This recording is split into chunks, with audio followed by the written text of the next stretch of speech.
ప్రెసెంట్గా mashru satin Jamdani saris and sari colour వచ్చేసరికి మనకి లక్స్ గ్రీన్ కలర్ అండి. వీడియో కన్నా లైవ్కి ఇంకా బాగుంది. శారీ ఆల్ ఓవర్ కూడా మనకి ఇలా అప్పర్ సైడ్ వచ్చేసరికి బుట్టీస్ వస్తాయి along with temple design. And bottom వచ్చేసరికి శారీ ఆల్ ఓవర్ కూడా ఈ జామ్దాని వేవింగ్ ప్యాటర్న్ అండి.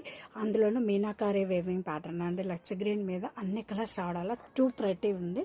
అండ్ బాటమ్ వచ్చేసరికి మనకి ఇలా టెంపుల్ బోర్డర్స్ అనేవి వస్తాయి. అండ్ పళ్ళు వచ్చేసరికి మనకి contrast brand floral and peacock పళ్ళు అండి. అండ్ ఈ సారీస్కి బ్లౌజ్ వచ్చేసరికి చాలా క్లాసీగా మనకి చూడండి సెల్ఫ్ బ్లౌజ్ అండి. Self blouse with booties and border. And చూస్తున్నారు కదండి సారీ ఆల్ ఓవర్ కూడా ఈ డిజైన్ అనేది జామ్దాని డిజైన్ వస్తుంది. ఇంత హెవీ వేవింగ్ ఉన్న శారీ ఏమాత్రం కూడా వెయిట్ లేదు. మీరు ఏ ఫంక్షన్ అయినా పార్టీకైనా ప్రిఫర్ చేయొచ్చు. మీ లుక్ అనేది ఎక్స్ట్రాడినరీ ఒక్క మాటలో చెప్పాలంటే.